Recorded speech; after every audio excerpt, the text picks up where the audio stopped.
आज के कार्यक्रम में मंचासीन हमारे लोकप्रिय सांसद परम सम्मानीय सुमितानंद जी महाराज, एक बार जोरदार ताली बजाकर इनका स्वागत और अभिनंदन करें। मंच पर विराजमान हमारे पंचायत समिति के प्रधान रामस्वरूप जी, पूर्व प्रधान महेश जी, कालूराम जी, गोविंद जी, सम्मानीय हमारे रिणवा साहब, राजेंद्र जी, लालचंद जी पंचायत समिति के सदस्य, महेश जी यादव पंचायत समिति के सदस्य और हस्तेड़ा गांव के सभी गणमान्य नागरिक, सभी युवा साथी। बनवारी जी ने कहा कि हस्तेड़ा हमेशा से भारतीय जनता पार्टी के पक्ष में रहा है। ये बिल्कुल बात सही है कि हस्तेड़ा गांव से हमेशा भारतीय जनता पार्टी को अच्छे मतदान हमेशा मिलता है, लेकिन अब की बार तो कजोड़ जी आप ढूंढते रह जाओगे, हाथ का निशान आएगा नहीं अब की बार आपको। तो कजोड़ जी काय कर चौप गए,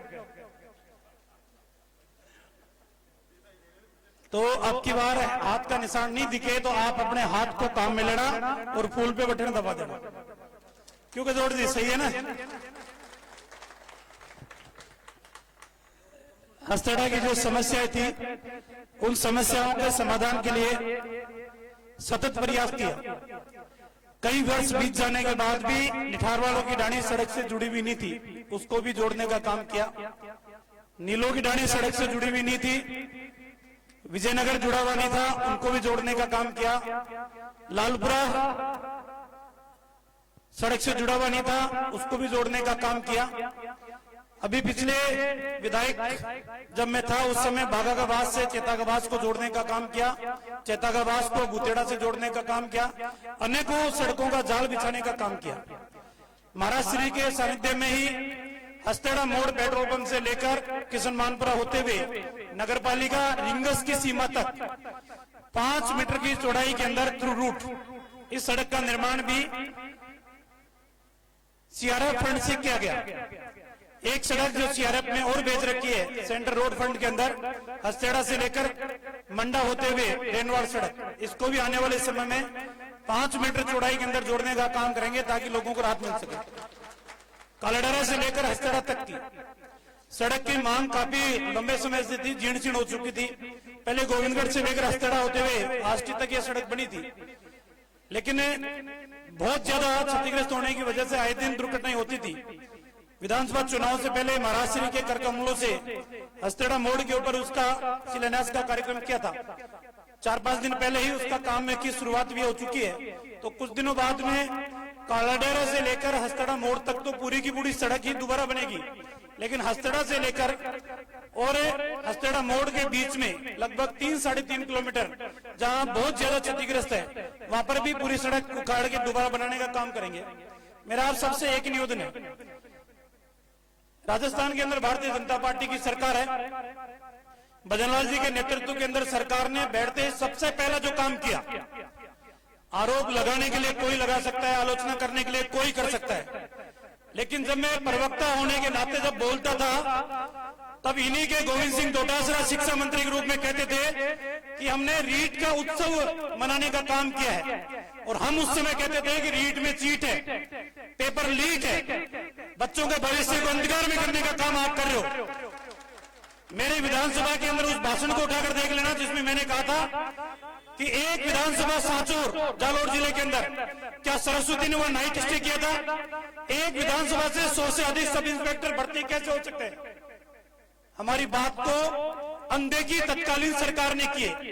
आप में से बहुत से परिवार के बच्चे भी सब इंस्पेक्टर की परीक्षा देने का काम किया होगा, लेकिन भजनलाल जी की सरकार बनते ही एसआईटी का गठित करके कहा कि जो गुनहगार है, जिन्होंने सब इंस्पेक्टर की भर्ती के अंदर पेपर लीक किया है, वो जेल की सलाखों के पीछे जाएंगे। और आप देख रहे होंगे आपकी सरकार में तो ट्रेनिंग कर रहे थे, वो सरकारी नौकरी का प्रमाण पत्र लेके प्रशिक्षण ले रहे थे। प्रशिक्षण लेते लेते ही एसओजी की जांच जब आगे बढ़ी तो प्रशिक्षण को छोड़कर भगने का काम किया। 65 सब इंस्पेक्टरों को जेल की सलाखों के पीछे भेज चुकी है सरकार। मैं विश्वास के साथ कहता हूं एक भी नहीं बचेगा। और जारोली ने जो कहा था कि राजनीतिक संरक्षण में पेपर लीक हुआ है, उस राजनीतिक व्यक्ति को भी जेल की सलाखों के पीछे भेजने का काम करेंगे जिस किसी ने राजनीतिक संरक्षण प्रदान करने का काम किया है। आपसे मेरा एक निवेदन है, हमारा मकसद जाति नहीं है, हमारा मकसद धर्म नहीं है, हमारा मकसद गुमराह करना नहीं है, हमारा मकसद एक ही है, हकदार को सम्मान मिले, गुनहगार को सजा मिले। हमारा मकसद एक ही है, समस्याओं के समाधान के लिए हम काम करेंगे। अगर समस्या है, पानी की समस्या है, उसका समाधान करेंगे, सड़क की समस्या है, उसका समाधान करेंगे, लेकिन हम किसी को गुमराह करने का काम नहीं करेंगे। हम नाच नाच के वोट हासिल करना नहीं चाहते, ऐसे दुपट्टे को नचा नचा के उससे वोट मिल जाएंगे क्या? जनता की समस्याओं का समाधान करो। बड़फुलिया बड़ा से वोट मिल जाती के, बड़फुलिया तो कोई भी बना ले, नाचो तो हमेशा शादी ब्याह में डीजे से भी नाचे। नाचने से समस्या का समाधान नहीं होगा, समस्या का समाधान होगा मेहनत और परिश्रम करके, उस समस्या के प्रति आपका कमिटमेंट कितना है, तब जाके उसका समाधान होगा। मेरा आपसे करवत प्रार्थना है, यह चुनाव स्थानीय मुद्दों का चुनाव नहीं है, यह चुनाव राष्ट्र की अस्मिता का चुनाव है। 2014 से पहले वो सरकार जो बम ब्लास्ट के बाद में कहती थी कि भारत अब जवाब देगा, लेकिन जवाब कभी नहीं दिया। और एक ये सरकार है, पुलवामा की घटना होने के बाद में देश के प्रधानमंत्री ने कहा जिन्होंने गुनह किया है सजा मिलेगी। और भारत सरकार ने, हमारे जाबाज सैनिकों ने एयर स्ट्राइक करके पाकिस्तान की जमीन में घुस के ठोकने का काम किया। एक वोट की ताकत सरहद पार भी कार्रवाई करा सकती है, और आपकी एक वोट की ताकत पेपर लीक करके आपके बच्चे का भविष्य भी खराब कर सकती है। चुनना आपको है, रास्ता कौन सा अच्छा है। मेरा आपसे हाथ जोड़ के निवेदन है, मैंने अगर गलती की है सजा मुझे मिलनी चाहिए, लेकिन यदि मैंने गलती की है और उसकी सजा महाराष्ट्र को आप दें, ये कतई न्याय संगत नहीं है। मैं आप सबसे हाथ जोड़ के निवेदन करता हूं, 19 तारीख को अधिक से अधिक मत और समर्थन महाराष्ट्र के पक्ष में करके अच्छे बहुमत के साथ जिताने का काम करें। मैं इतना विश्वास के साथ कह सकता हूं, सरकार की हर योजनाओं को आपकी दहलीज तक पहुंचाने के लिए, आपके हर बच्चे बच्ची को जो बाहर नौकरी कर रहे हैं उनको नजदीक लाने का काम हम ईमानदारी के साथ करेंगे। बहुत बहुत धन्यवाद। धन्यवाद सम्मानीय विधायक महोदय। चलो सकीरे वहां चले जहां बसत गुजरात, गोरस बेचन हरि मिलन, एक पंथ दो काज। उसी प्रकार से हमारे बीच में विराजमान संत और सांसद दोनों के एक साथ हमें दर्शन होते हैं। मैं सम्मानीय महाराज श्री से निवेदन करूंगा कि वो अपने उद्बोधन से हमें अनुभूत करें। सम्मानीय महाराज श्री। भारत माता की, भारत माता की। लोकसभा चुनाव के प्रचार अभियान के अंतर्गत आस्तेड़ा गांव की पावन धरा पर आयोजित आज के चुनाव प्रचार अभियान में मंच पर उपस्थित हमारी पार्टी के सभी सम्मानित नेतागण, सम्मानीय रामलाल जी, उपस्थित गांव के सभी सम्मानित बुजुर्गों, नौजवान साथियों, हमारी बहनें, लोकसभा के चुनाव का बिगुल बज चुका है। 19 अप्रैल को लोकसभा का मतदान होगा। आपने 2014-2019 में भारतीय जनता पार्टी को बहुमत से जिता करके भेजा। 2004 से 2014 तक का कार्यकाल यदि आप देखेंगे, आप किसी व्यक्ति या किसी सत्ता या शासन उसका जब तक तुलनात्मक चिंतन नहीं करेंगे तब तक अंधेरे में रहेंगे। 2004 से 2014 के बीच हर महीने कोई न कोई घोटाला होता था। उस समय के पेपर पड़े होंगे, आप उनको उठा करके देख लें। हर रोज एक मंत्री जेल आता था, एक बाहर आता था। हालात ये हो गई थी, देश के बैंकों ने हाथ खड़े कर दिए थे, दिवालिया होने की स्थिति हो गई थी, देश आर्थिक संकट से जूझ रहा था। हमारे नेता विदेशों में जाते थे, विकसित राष्ट्रों में जाकर के प्रधानमंत्री 3-3 दिन बैठा रहता था, वहां के राष्ट्राध्यक्षों से उनकी मीटिंग नहीं होती थी। वहां के एयरपोर्ट पर यहाँ के मंत्रियों के कपड़े उतरवा करके तलाशी होती थी। देश के हालात बहुत खराब थे। 14 के बाद कोरोना जैसी महामारी आने के बाद भी देश की आर्थिक स्थिति सुधरी है। हम 11वें नंबर पर थे, आज हम 5वें नंबर पर हैं।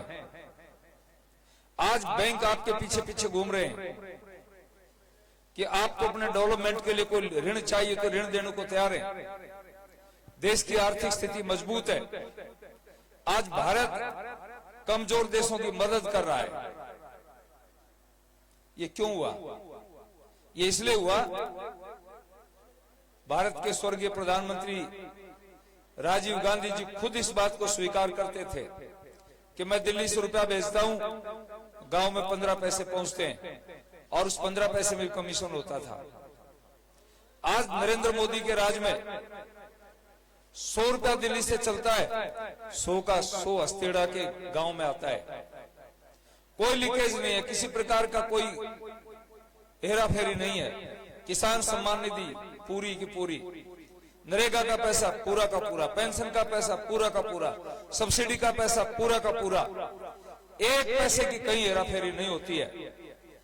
लेकिन यहाँ 5 साल कांग्रेस के कार्यकाल में जल जीवन मिशन में घोटाला, टूटी लगा दी, घर में जाके फोटो खींच लिया, पाइप है ही नहीं। और उसका परिणाम है जल जीवन मिशन के घोटाले में लोग जेल में बैठे हैं और अभी तो जांच शुरू नहीं हुई है। चुनाव के बाद जब इसकी परतें खोलेंगे तो बड़े बड़े लोग जेल के शिक्षों में बंद होंगे। ये घोटालेबाज लोग क्या देश का विकास करेंगे? दोहरी नीति अपनाने वाले लोग क्या देश का विकास करेंगे? या तो कांग्रेस कम्युनिस्टों के साथ में समझौते में चुनाव लड़ रही है और इनके नेता राहुल गांधी वायनाड के अंदर कम्युनिस्टों के सामने जूझ रहे हैं। ये दोहरा चरित्र इनका है। मोदी जी को गाली निकालनी होती है तो तीनों एक साथ एक मंच पर आ जाते हैं, कम्युनिस्ट, ममता और कांग्रेस। और आज बंगाल में उनकी क्या हालत है? तो ये जो दोहरा कैरेक्टर है इसको आपको समझना पड़ेगा। छल कपट, धोखेबाजी, झूठे जमले, ये जो चीजें हैं ये राष्ट्र को गर्त में ले जाने वाली चीजें हैं। 10 साल के शासन में नरेंद्र मोदी पर कोई उंगली उठाने वाला आदमी नहीं है, मंत्री पर उंगली उठाने वाला नहीं है। हमारी पार्टी के 303 सांसद हैं, एक सांसद पर कोई आदमी 1 रुपए का आरोप लगाने वाला नहीं है। पारदर्शिता इसको कहते हैं, ईमानदारी इसको कहते हैं, और तभी देश का विकास हुआ है। आप घड़े में पानी डाल दो, वो नीचे टपकता रहेगा तो पानी ठहरेगा क्या उसमें? यही स्थिति देश की इन लोगों ने। मैं आपसे इसलिए कहना चाहता हूं, आज पूरी दुनिया में भारत का डंका बज रहा है। पूरी दुनिया में भारत का महत्व बड़ा है। यूक्रेन की लड़ाई आपने देखी, विश्व के इतिहास में पहली बार 2 राष्ट्रों की लड़ाई में तीसरा राष्ट्र अपील करता है, 8 घंटे के लिए युद्ध विराम हो जाता है। तय हुआ किसी ग्रुप में या बस में तिरंगा लगा करके अगर कोई ग्रुप जाता है तो उसके ऊपर कोई आक्रमण नहीं होगा। भारत के 20,000 नौजवान, 1-2 नहीं थे, 20,000 बच्चे और नागरिक जो अध्ययन करते थे, कुछ नौकरियां करते थे, वो सुरक्षित बाहर आ गए। पाकिस्तान के लड़के भी भारत का तिरंगा लेकर के वहां से बाहर निकले। इसको कहते हैं वोट की ताकत और शक्तिशाली भारत। देश में परिवर्तन हुआ है, देश में ताकत आई है। कारण क्या है? ईमानदारी, जिसकी नीयत और नीति दोनों ठीक होती हैं, वही लोग देश में काम कर पाते हैं। प्रधानमंत्री नरेंद्र मोदी जी ने ईमानदारी से काम किया है। केवल 4 घंटे सोते हैं, रात दिन भारत के बारे में सोचते हैं। कभी भी उन्होंने ऐसा नहीं सोचा कि मैं कोई विश्राम कर लूं 1 घंटे के लिए। साथियों, 25-27 साल तक कम्युनिस्टों का बंगाल में राज रहा है। आप पढ़े लिखे शिक्षित लोग बैठे हैं, 27 साल इनका राज रहा, 30 साल कांग्रेस का राज रहा, और अब ममता दीदी राज कर रही है। ये किसानों के हितैषी बनकर के आएंगे आज तक एमएसपी पर 1 किलो अनाज इन्होंने नहीं खरीदा है। 27 साल कम्युनिस्ट, 30 साल कांग्रेस और ममता दीदी, आज तक वहां पर किसान सम्मान निधि नहीं दी जा रही है। सरकार, मोदी पैसा देना चाहता है, तुम किसानों का गला घोटना चाहते हो, क्यों नहीं पैसा देते हो तुम? यहां पर आयुष्मान भारत को लागू नहीं होने दिया। ये जो नीति है, वैक्सीन बनी साहब, ये मोदी की वैक्सीन है, फिर अंधेरे में जाकर के लगवा ली, अंधेरे में जाकर के इंजेक्शन लगवा लिया, बाहर ये कहते हैं मोदी की वैक्सीन है। वैक्सीन भारत के साइंटिस्ट की थी, भारत के वैज्ञानिकों की, और WHO जैसी संस्था ने भारत की वैक्सीन को सबसे अच्छी वैक्सीन बताया और भारत को बचा लिया। जो विकसित राष्ट्र अपने आप को कहते थे, मशीनों से खड़े खोद खोद करके एक साथ हजारों लाशों को दफनाया, लेकिन देश बच गया। 80 करोड़ लोगों को अनाज दिया, महिलाओं के खातों में 500 रुपए डाले, और उसके बावजूद भी देश ने ग्रोथ की है। तो मैं आपसे निवेदन करना चाहता हूं, आज देश विकास के पथ पर चल रहा है, तोड़ रहा है, आगे बढ़ रहा है, दुनिया में हमारी साख बनी है। उस साख को बनाए रखने के लिए, देश में विकास करने के लिए हमारे राजस्थान में हमारी सरकार आई है। कांग्रेस ने लास्ट के 3 महीने में रेवड़ियां बांटनी शुरू की। राहुल गांधी जी जयपुर में आकर के उल्टी गिनती, शोले फिल्म की तरह से उल्टी गिनती गिनी, 10 से 1 की, और एक आगे 10 दिन के भीतर कर्जे माफ कर देंगे। कहां है तुम्हारे वो कर्जा माफी? आज तक किसान राहुल गांधी को ढूंढ रहे हैं, कहां है बाबा? हमने कहा था कि हमारी सरकार आते पेट्रोल डीजल की कीमतों की समीक्षा करेंगे। 2 महीने के भीतर 2 रुपए भारत सरकार ने और 2% टैक्स घटा करके राजस्थान सरकार ने, राजस्थान में पेट्रोल डीजल 4 रुपए से लेकर के 7.5 रुपए तक सस्ता कर दिया। 2 महीने में पहले किया काम। हमने कहा था हम 450 रुपए में गैस सिलेंडर देंगे, तुम लास्ट में जाकर के 1 महीना पहले कहते हो हम 500 रुपए में सिलेंडर देंगे। 30% महिलाओं को सिलेंडर नहीं मिले। हमने कहा देंगे, तो पहले 3 महीने के भीतर ही 450 नहीं, हम 350 रुपए में गैस सिलेंडर दे रहे हैं। हमारी कथनी और करनी में किसी प्रकार का भेद नहीं है। इन लोगों की दोगली नीति, दोगली चाल, ये मैं आपसे निवेदन करना चाहता हूं। आपके इस क्षेत्र में अभी हमारी सरकार ने पानी का समझौता किया है, ERCP और यमुना जल। मैं आपसे निवेदन करता हूं, इन दोनों योजनाओं की DPR बनेगी। किसी एक योजना के अंदर आपके चोमू की जगह 100% होगी। हमारी सरकार ने समस्याएं का समाधान किया, समस्याएं बढ़ाई नहीं है। कॉमरेडों का काम क्या है? कश्मीर, ये अपना हमारा जो पश्चिम बंगाल था, आप आंकड़े उठा करके देख लो, भारत का 1 नंबर प्रदेश था, सारी फैक्ट्री इंडस्ट्री वहां थी। आज हालत क्या है? हमारी सरकार तो नहीं रही वहां तो कम्युनिस्ट, कांग्रेस और ममता यही रही है। सारी इंडस्ट्री भाग करके और गुजरात और वहां चली गई, महाराष्ट्र के अंदर। आज सबसे कंगाल प्रदेश यदि कोई है तो पश्चिम बंगाल है। यह स्थिति इन्होंने पूरे देश की है। इसलिए विचार करना पड़ेगा आपको कि आपके सामने कौन है, कौन व्यक्ति वोट मांगने के लिए आ रहा है, क्या कह करके वोट मांगने के लिए आ रहा है। खाली क्या धरना प्रदर्शन करने से देश का विकास हो जाएगा? धरना प्रदर्शन किसानों का हित हो जाएगा? नरेंद्र मोदी जी ने 14 साल में 1 पैसा खाद का नहीं बढ़ाया है। नरेंद्र मोदी जी 6,000 रुपए साल के किसान सम्मान निधि का देते हैं। 2,000 रुपए हमारी सरकार ने शुरू कर दिए। प्रतिवर्ष 2,000 के हिसाब से 3 साल में 6,000 यहाँ का, 6,000 केंद्र सरकार का, 12,000 रुपए हो जाएगा। किसानों के प्रति सम्मान का भाव। नरेंद्र मोदी जी ने किसानों के लिए एक योजना चलाई है। अटल जी के टाइम में KCC योजना आई, किसान क्रेडिट कार्ड। 3 लाख रुपए तक 4% के ऊपर पैसा देने का प्रावधान किया। अभी मोदी जी एक योजना और लेकर के आए हैं, ACC, एनिमल क्रेडिट कार्ड। आप अपने पशुओं का क्रेडिट कार्ड बनवा सकते हैं। 1 लाख रुपया बिना ब्याज के मिलेगा। पैसा लो, गाय भैंस खरीदो, उसके दूध से पैसा चुकाओ, फिर पैसा ले लो।